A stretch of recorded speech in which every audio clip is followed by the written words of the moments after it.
하늘에 상달되는 예배라고 하는 제에서 오늘 말씀을 함께 나누며 3월 한 달을 하나님께 맡기는 자세로 드리는 이 월상 예배의 주제로 우리가 삼았습니다. 하나님이 기뻐 받으시는 예배, 이것은 우리가 하나님 앞에 어떻게 꾸며서 하나님 앞에 예배 드리는가, 그렇게 끝나는 게 아니잖아요. 우리는 하나님 앞에 하늘에 상달되도록 예배를 전심을 다해서 드리면 하나님께서 그 예배를 기뻐 받으시고 반드시 거기에 복을 주시고 응답하시는 그런 입체적인 그런 광경이 벌어지는 거, 그게 바로 예배의 본질입니다. 그래서 거기서 우리는 하나님의 뜻을 분명히 알게 되고 하나님의 뜻에 맞추어 살아가고자 하는 결단도 하게 되고, 그리고 그 예배를 드리며 나의 모든 잘못을 깨닫고 하나님 앞에 저지른 죄를 고백하고, 이런 과정들을 통해서 이 예배가 생생하게 우리 속에 막 역사하는 것입니다. 그런 예배를 드린 자들은 가슴이 불타오릅니다. 뜨거워집니다.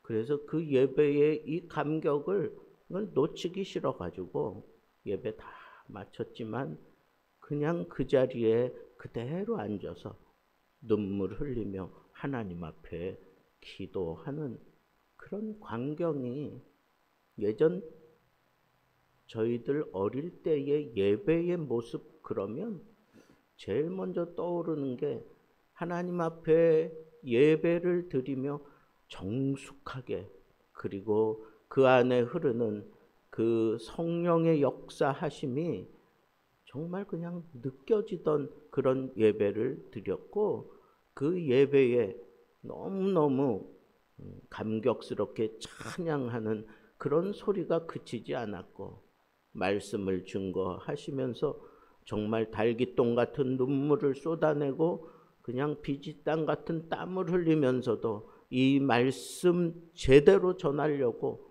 그렇게 정성을 다하는 그런 목사님, 그 얼굴이 자연스럽게 떠오릅니다. 그렇게 예배하는 그런 시절에는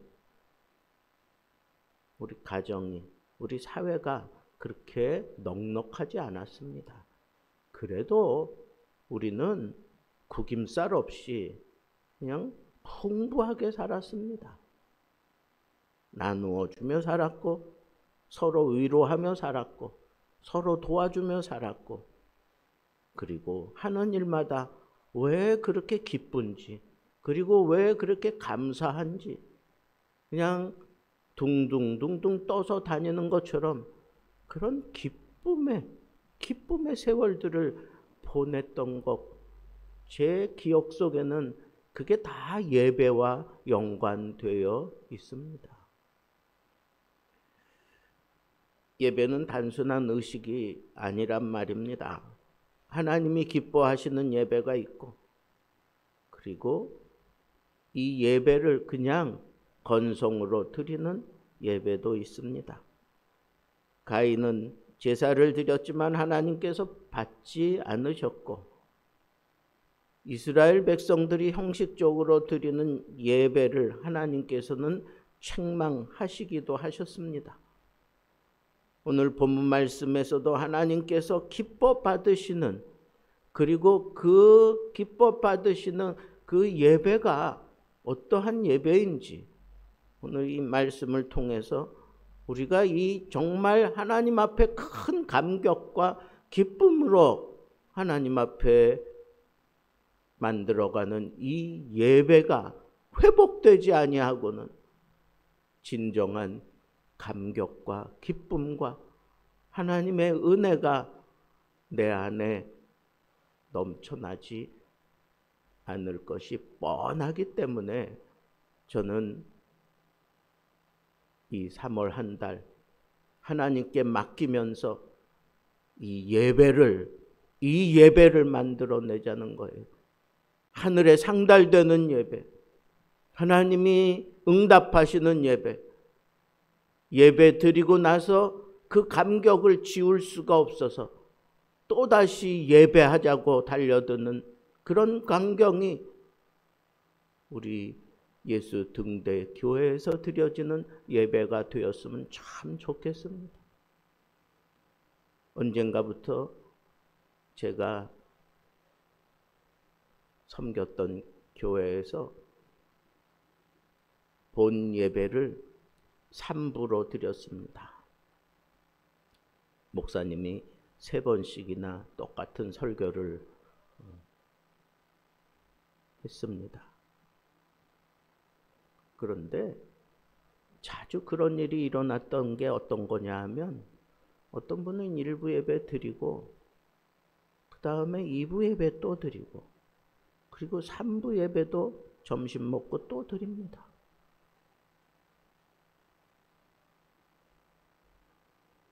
눈여겨봤습니다.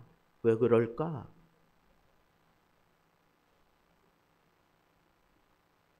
또 다음 주에도 그러고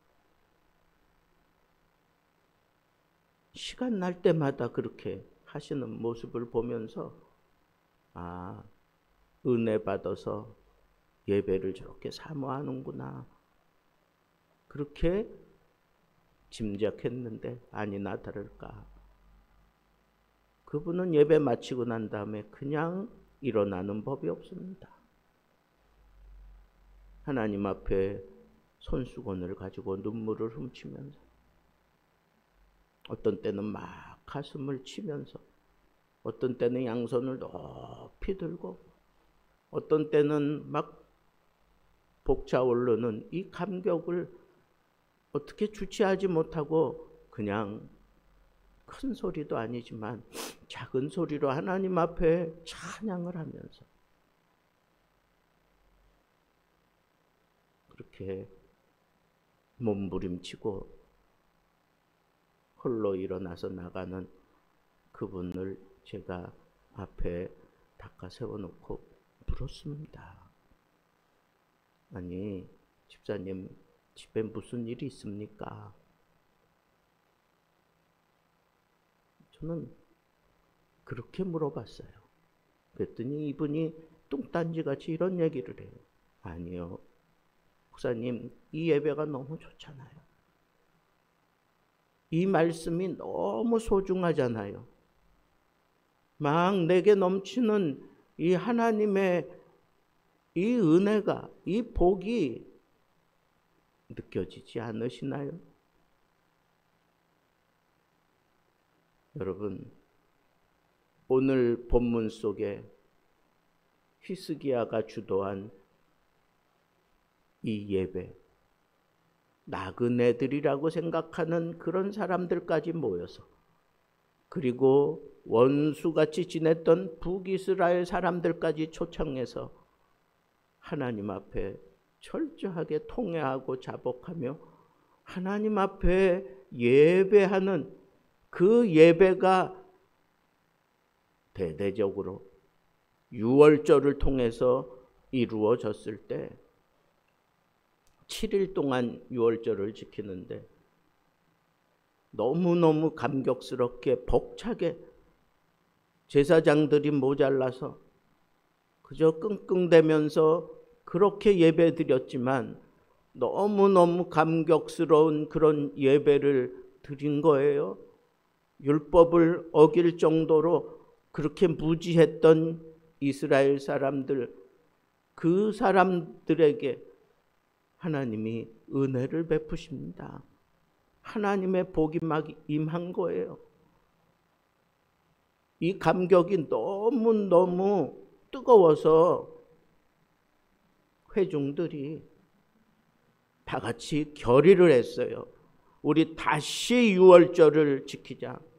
그리고 7일 동안 자발적으로 기쁨으로 그렇게 예배를 하는 겁니다. 그래서 왕이 제물을 보냅니다. 방백들이 제물을 보냅니다. 제사장 레위인들이 스스로 또 그 예배를 집례합니다. 그러면서 그들이 일구어낸 게 하늘을 울리는 기도였고 하늘에 상달되는 그런 예배를 드렸노라고 그렇게 얘기하고,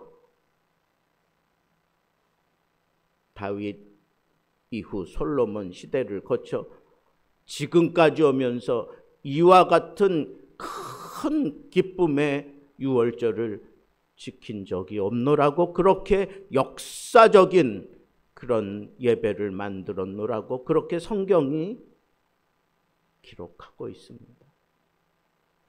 그리고 큰 기쁨이 있었다 그랬어요. 예루살렘에 큰 기쁨이 있었다. 그 기쁨 내용들은 뭐 두루두루 다 포함되는 거겠죠. 경제적으로 건강하게, 그리고 또 부하게, 하는 일마다 잘 되고 형통하게, 뭐 이런 모든 것들이 그들을 지배하게 되었겠지요. 저는 그래서 이 3월 한 달 동안 우리가 이 예배를 살려내자는 거예요. 하나님의 복이 하늘이 막 뚫려서 그냥 막 쏟아지는 그런 예배를 우리가 드리고 그 힘을 얻고 우리의 삶의 자리를 온통 다 바꾸어 놓는 그런 놀라운 역사가 이 3월 한 달 동안 우리 모두에게 임하기를 바랍니다. 이스라엘 자손들이 예루살렘에 모여서 즐거움으로 7일 동안 제사를 드렸습니다. 이건 유월절을 지켜야 된다고 하는 그 명령에 철저하게 순종하는 그런 모습이었습니다. 이미 다 무너진 그런 종교의식조차도 없었던 그 북이스라엘 사람들까지 초대하느라고 날짜를 지킬 수가 없었습니다. 그러나 유월절은 단행되었습니다. 날짜가 지났지만 그래도 하나님 앞에 유월절을 지키는 게 중요하기 때문에 그래서 순종했습니다. 그냥 다음부터 하지 뭐 그러지 않았습니다. 내 마음에 파고들었던 이 생각을 히스기야는 기어코 행하고 말았습니다. 여러분, 우리 살면서 가끔 예배 드리고 싶은 그런 마음이 들 때 있지 않습니까? 내가 가서 하나님 앞에 이 기쁨을 막 터뜨리고 싶다고, 하나님 앞에 감사하고 싶다고, 막 그러면서 예배 자리로 막 달려가고 싶은 생각 들지 않습니까? 그러다가 이런저런 얘기들이 생기고 이런저런 일들이 생기면 내가 구별해 놓았던 그런 감사 예물을 그냥 거기에 먼저 써버리고 그리고 다음에 하지 뭐 이런 식으로 지냈던 그런 모습도 우리들 속에는 있을 겁니다. 그러나 아니요. 먼저 순종하세요. 그런 마음이 생겨서 내가 하나님 앞에 감사하려고 딱 예물을 준비했다면 세상 천하 없어도 그건 내가 작정한 그대로 하나님 앞에 예배하며 드려야 하는 겁니다. 그래야 하늘문이 열리는 복을 받는 거예요.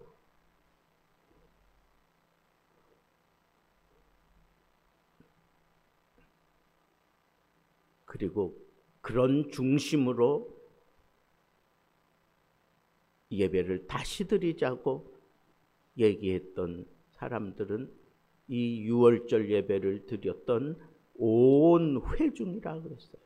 온 회중, 왕이, 제사장이, 레위 사람들이 주동이 돼가지고 우리 또 한번 예배 드립시다 이게 아니고, 예배를 드리고 난 다음에 감격스러운 은혜를 받았던 이 회중들이 자기들끼리 결의를 한 거예요.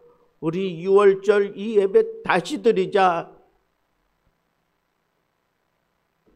여러분, 이미 그들 마음속에는 하나님이 그 마음을 어루만져 주셨어요. 그들 마음속에 기쁨으로 하나님이 채워주셨습니다.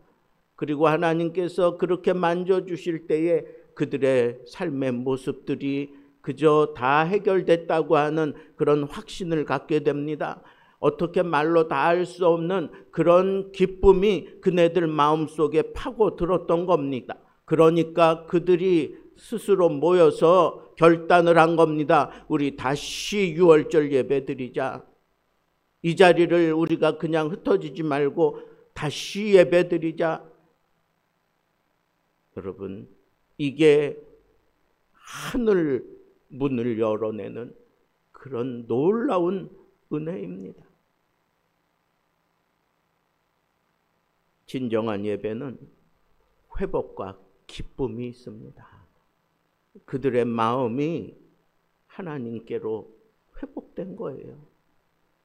하나님께로 처음에는 그저 뭔지도 모르고 율법을 어겨가면서 그 자리에 어쩔 수 없이 참여했지만 은혜를 받고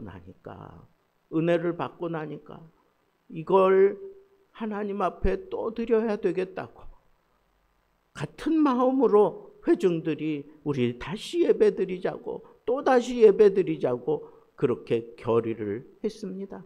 그 모습을 보았던 히스기야는 아낌없이 제물을 바쳤습니다. 방백들도 많은 양의 제물을 바쳤습니다. 제사장들과 레위 사람들이 자원해서 스스로 또 성결케 하고 그 제사에 걸맞는 그런 예배를 드릴 수 있도록 자기들이 금방 또 그 자리에 예배 주체자로 또 서게 됩니다. 여러분, 좀 이런 모습이 우리의 삶을 바꾸는 거예요. 이런 모습이 하나님의 복을 우리가 막 끌어당기는 거예요. 하나님이 어쩔 수 없이 하늘 문을 열고 우리에게 복을 막 쏟아 부어 주시는 겁니다. 예배가 이런 놀라운 영광스러운 모습을 만들어내는 거예요. 형식적으로 예배 드리는 그런 모습에서 이런 영광스러운 예배가 우리에게 임할 수 있도록 여러분 마음에 좀 작정을 하세요. 내가 이 3월 한 달 하나님 앞에 이 감격스러운 이스라엘 백성들이 히스기야를 통하여 이 감격스러운 예배를 만들고 그 자리에 참여해서 그 예배를 다시 결의하고 다시 드려야 될 수밖에 없는 그런 큰 은혜를 기대하면서 하나님 앞에 예배에 좀 집중해 보세요. 이 예배를 통해서 반드시 은혜를 받으세요. 하늘이 열리는 광경을 좀 보셔야 되지 않겠습니까? 분명히 오늘 말씀해 보니까 제사장들과 레위 사람들이 일어나서 백성을 위하여 축복했다 그랬습니다. 그리고 그 기도가 하나님께 상달되었고 거룩한 초서 하늘에 이르렀다 그랬습니다. 여러분, 이 예배에 놀라운 힘이 여기 있습니다. 하나님이 기뻐 받으실 만한 그런 예배가 땅에서 드려지면 하늘이 응답하는 거예요. 하늘 문을 열고 하나님은 복을 주셔야만 되는 거예요. 그 복을 받아야 우리가 이 험난한 세대를 넉넉하게 이기며 살 수 있는 겁니다. 힘들고 어렵고 지치고 무너진 우리의 삶이, 우리의 일상이 다시 회복되어지고 달라질 수 있는 겁니다. 예배가 우리의 전부여야 합니다. 하늘에 상달되는 예배, 이 예배를 경험한 자들은 그냥 맹숭맹숭 아니에요. 기쁨이 있어요. 회복이 있어요. 감당할 수 없는 은혜가 있어요. 그리고 영적으로 깨어나서 생명의 줄기를 향하여 꿈틀거리며 그쪽으로 향하여 가는 겁니다. 예배는 우리의 영적인 생명을 깨우고 유지시켜주는 놀라운 하나님이 우리에게 허락하신 복 중의 복입니다.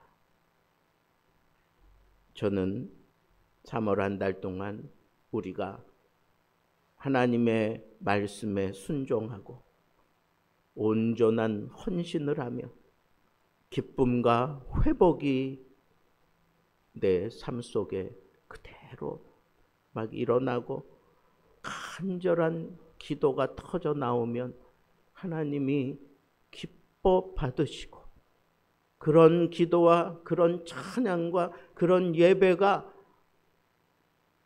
하나님의 보좌를 흔들어 상달될 뿐 아니라 그 보좌를 흔들어 하나님이 일어나서 우리에게 복을 쏟아붓지 않고는 견딜 수 없는 그런 예배가 우리 삶 가운데 이루어진다면 우리는 하늘의 은혜를 경험하고 땅을 다스리며 이 땅을 정복해가는 힘을 얻게 될 것입니다. 예배를 통하여 3월 한 달 동안 하나님이 우리에게 베푸시는 이 놀라운 기쁨과 회복과 은혜와 형통함과 강건케 하는 그런 놀라운 복이 여러분들의 심령과 가정과 산업과 우리 교회와 이 나라 이 민족 가운데 넘치는 모습을 기억하고 보고야만은 하늘에 상달되는 예배자들이 되기를 우리 주님의 이름으로 축복합니다.